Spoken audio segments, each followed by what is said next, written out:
Have you ever wondered what mortgages, panic selling, and getting hacked have in common? By the end of this video, you will gain clarity for your personal retirement plan and have action items to secure your retirement. To learn more about securing your retirement and all the different elements you need to know, subscribe to our channel and hit the bell to be notified when we post a video every Monday. We have helped hundreds of our clients gain clarity and get on the path to a comfortable and happy retirement. Now it's your turn. Let's dive in. Welcome, everyone, to our monthly wind down. This is always a treat. It's a treat for us, not just because we get to have wine, but because we get to do it together. We get to answer some common questions that people are asking. And so as we do all of our wind downs, we let Morgan tell us about our wine and a little bit of an outline of what we're going to talk about. So today we're drinking 19 Crimes. We're drinking the Cabernet Sauvignon, and this is Radon's kind of go-to wine, his favorite. But in addition to that, there's actually some really cool stories about how 19 Crimes started with the conviction of British rogues, and then they were sent to Australia kind of as punishment. But the coolest part is there's an app that you can use if you haven't already heard this, where you can hold it up to it and they tell you their story. So it's actually really cool that way too. Well, good. Well, oh, you know what you didn't do? I'm sorry. You got to give us the outline. So what are we going to talk about? So now you want the questions. I was concerned with the wine. All right. So we do have 4 questions that we're going to address today. The first one being, should I pay off my mortgage? Then what is the best assets mix in retirement? 80-20, 60-40, or 40-60. And then how to avoid being hacked, instructions for transactions.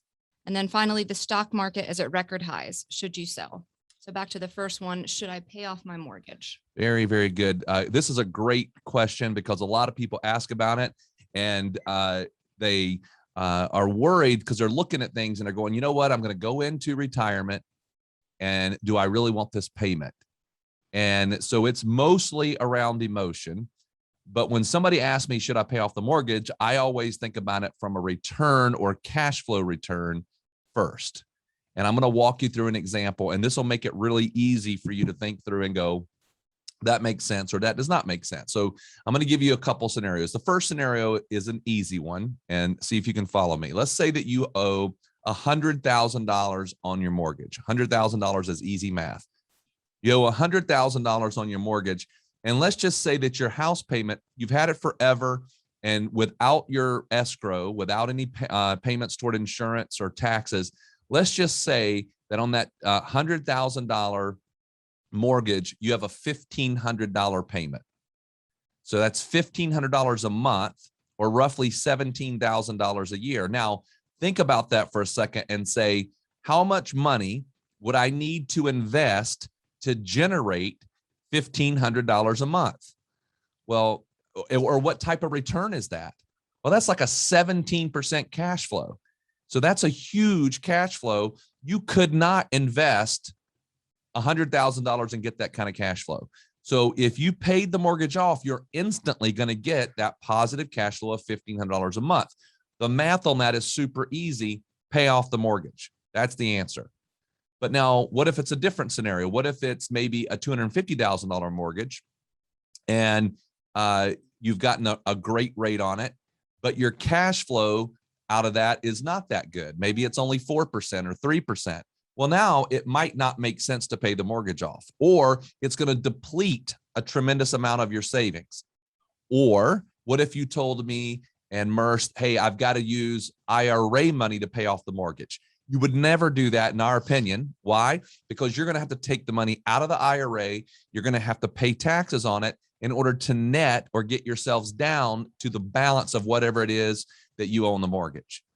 So to answer that question and to make sure I give it to you clearly, it needs to be individualized. There is no blanket answer that says make sure you pay off your mortgage no matter what before you retire. Always take time, talk to a financial advisor, talk to somebody and say, what is it that I need to consider so that I make sure I don't make a mistake and do something I should or shouldn't do when it comes to paying off a mortgage. So have the numbers ran. If you go home or if you listen to this podcast and you turn it off, remember, I need to have the numbers analyzed before I make a decision on whether I should or shouldn't pay off my mortgage. Very good. All right. What we have next is, what is the best assets mix in retirement? 80-20, 60-40, 40-60. Yeah, so these are some common terms that are thrown around, in particular, the 60-40. You can read all types of articles that say you should be in a 60-40 when you're retiring, or even the concept of you should be getting more conservative, or you should be adding more and more bonds to your portfolio as you age. And Braden and I, we just don't believe in this type of this thinking. And the whole reason is that sometimes we don't realize how much risk is in certain portions of the market. And I mean, take 2020, for example, in the pandemic, we saw equities fall considerably. But also imagine if you're in that 60-40 portfolio, 60% of your portfolio is equities and they are falling. But also in that year, we saw a very tough period in the bond market, and we're still seeing that as well. And so that 40% of your portfolio that's supposed to be relatively safe also has a ton of risk to it as well. And so, in our opinion, holding to a certain mix just doesn't make sense, especially when it comes to someone that is approaching retirement or already in retirement. If you've listened to our podcast, we prefer an active methodology, specifically one that has a sell side discipline. Well, what does that mean? That means our goal is to be in the strongest assets at all given times. And if there are issues in the market, we're completely fine to get out of the market, go to cash, sit to the side, and wait until we know that things have trended back upwards. So we did that back in 2020. Took a lot of the stress off of our clients, as far as, how is this all going to play out? So the idea of one or two or three different asset mixes should work for everyone. We just don't believe that. How we handle it is we say, we take everyone through a risk conversation, basically. And we say, hey, here's your dollars. Let's say you've got $500,000 or $1 million, whatever the number is. We're going to take that and we're going to put risk to it. And we're going to say, well, what if this loses? What if this $1 million that you have loses 20%? And sometimes we hear the 20% or the 15%, and we think, that doesn't seem so bad. But when we apply the number and we say, well, that's actually $150,000, or that's actually $200,000, how does that make you feel? Well, all of a sudden your thoughts, your whole mind starts to shift a little bit. And so we take it to the individual, kind of like the mortgage payoff question. We take it to the individual and try to line up the risk, your ability to stomach risk, and then cater that to a portfolio that is risk managed, that is not just going to be a buy and hold. So I don't think there is a best asset mix out there for anyone. You have to have something that is going to work actively for you. Yeah, well, this next question certainly applies to everybody. How to avoid being hacked and some instructions for transactions. And that's a really important one, but I thought I would just take a minute here. And sometimes we just go all through this entire show and we don't tell about how we think the wine is. Oh, yeah. So how do you think the wine is? Now, Merce, let me just tell you a little story here. So 19 Crimes is a wine that I found, or I came across a long time ago. You can buy it like for $9 a bottle. It's great. You can actually put an app on it and show the guy on the label, and he'll tell you about his crime. But I just think it tastes really good. What do you think, Merce? Yeah. So, it could be just because we've had some of it here and there, and maybe I enjoy the wine, and maybe that's because, we're sitting here at 5 o'clock having a glass of wine, but Morgan opened this up hours and hours ago, so it got a really good amount of time to breathe. So it tastes pretty good, or maybe it's just because it's 5 o'clock and a glass of wine sounds good. But I will drink it. I think it's fine. I think if you haven't heard the app, or the thing that Morgan was talking about, the augmented reality app, where the label comes alive and tells you a whole story behind what the wine was made for. That is something that is worth buying the wine by itself, even if it doesn't taste that great. So, or you could just download it and go to the store and look at all. Yeah, of or you could just sit in the wine aisle and just. So, okay, from a woman's perspective, Morgan, do you like the wine? Yeah, I think it's very versatile and drinkable. It's very good. And whereas I did open it hours ago, I did not start drinking hours ago. And by the way, so this bottle I told you is $9 for the bottle. Merce is so high society, he decided he wants to drink 11 bottles, $11 bottles of wine. And so anyway, he does fancy wine. He's so we'll do his wine next, and so he can talk all about it. All right. how to avoid being hacked. Now, this is really, really important because the hackers and those that are getting into your emails are getting really, really good. They're getting better and better and better. And we're not talking about hacking your account at your bank. What we're going to talk about now is hacking your email account. Now, I'm going to tell you a couple of stories. One just happened to me. A business sent me an email. A person that I know, they had their logo in there. They had everything look legit about this. But what they did is they just sent an email and said, hey, we need you to access this document. And just the way it read made me go, this doesn't look right. So I called the people and I said, hey, I got this email. What are you looking for? What type of document? And they said, do not click on it. We've gotten hacked. And that's the way we operate. We operate with it before we click on an email and before we click on a button, we are basically being suspicious of that email before we do it. And I'll tell you another example as to the reason why. We had a client, and the client, from our perspective, sent us an email and said, I need some money. Please send me, and I think it was around $30,000. I need this money to be sent to me. It was not anything obscure. It just says, hey, I would like it, and actually named the account. Well, we have a rule that if somebody sends us an email, we never, ever make a transaction on an email. So you cannot send us an email and make us do a transaction. So we called the client and they said, no, I did not send that email. Come to find out, they had been hacked and somebody was in there and they were reading their emails. And then once they got to know that we were the financial advisor reading the email, they're reading all their emails, by the way. And then they go out and they start reaching out to people to try to get more information. So if you don't have somebody who's being suspicious, you need to be suspicious. So one of the things we talk about and we tell our clients, you can send us a little email that says, hey, I need to make a transaction. Just don't tell a bank, a CPA, an attorney, a financial advisor, specific things in an email. Now, you don't have to go all crazy with this and think you can't say anything, but if you just say things that a hacker wouldn't be able to do anything with. So if you say, hey, give me a call, I need to take care of a transaction, or I would like to set an appointment because I need to do a transaction, whatever that is, a hacker really can't deal with that because now we got phone, voice, as well as verifications. So all we're trying to do in this little part of this question is be careful.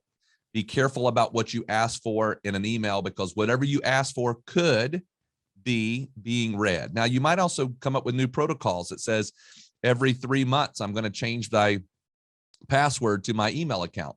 And I know we all hate to change passwords, but that would at least make it more difficult for somebody to hack and listen to you or watch your emails. So that's my little spill on that. We won't even change your email or your home address or phone numbers unless we call you and talk to you about that first from an email. So, all right. The last one here is the stock market is at record highs. Should you sell? This is a fun one because the stock market is at record highs, and it seems like every other day or so you'll see a headline that says we've hit a new high, we've hit a new high. And one thing we got to remember is that it's the media's job to make sure that they're creating some type of news that is worth listening to or that is exciting. And so highlighting the fact that the Dow just hit 1 point above its last high, while that is true, it is a new record high. A lot of times that creates anxiety because if you hit a high, well, it seems impossible that the market could continue to reach new highs. But we have been seeing that for years and years. I mean, go back a few years, and we've been in a market that's been in record highs for quite a long time now. And imagine if you said, no, I'm going to sell and get to the side because I just can't see this market sustaining for whatever reason. I don't believe in the administration that's in place, or I don't believe in this, or I don't believe in that. There's no way. And ultimately that becomes an emotional decision that you say, I just don't believe that this could go on the way that it has been going on. And you get out, and what we know is, and we've seen this with clients, is that they've missed out on considerable amounts of returns in the amount of 50% at the very least, depending on when you got out.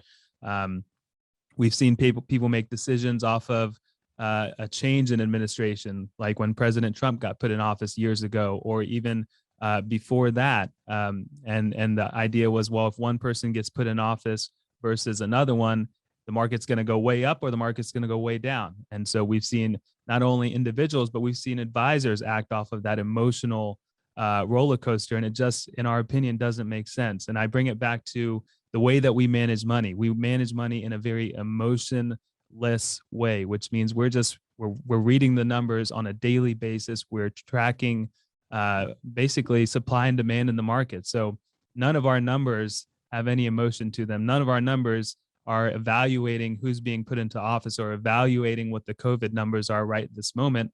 All we're doing is looking at what's trending from a pure technical number perspective. And that has paid off very well to get us through COVID last year and to be sitting where we sit this year. And so at the end of the day, I guess my spiel is, if we're at record highs, it's very possible that it could continue. And what we would say is just don't get emotional. Don't make a rash decision. Talk to your advisor. Talk to someone who does this, and ultimately have an investment strategy that you're comfortable with. But that's really all I've got. All right. Well, we thank you very much for listening today.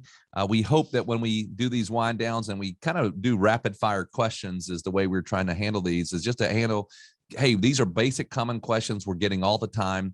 We hope this is beneficial. Please visit our website, pomwealth.net. Go to the blog page. We have a new blog article that comes out at least every week and sometimes 2 a week. So you need to go and visit that quite often in order to keep up to date. And we have 2 different things that you are able to subscribe to. One of those is our masterclass, 3 Keys to Secure Your Retirement, absolutely free, but a wealth of information if you're getting close to or already in retirement. But thank you so much. We look forward to talking to you next week. We hope this video has given you some confidence and clarity as you plan for a worry-free life in retirement. But what else do you need? We have created a complimentary video course called 3 Keys to Secure Your Retirement. This video walks you through step by step what you need to do to get ready for retirement. You can also check out our podcast called Secure Your Retirement. You can subscribe below. For more retirement tips, watch this video. Create your retirement income plan. Also, click here to subscribe to our podcast, Secure Your Retirement. If you like this video, hit the like button and be sure to subscribe and share it with your friends.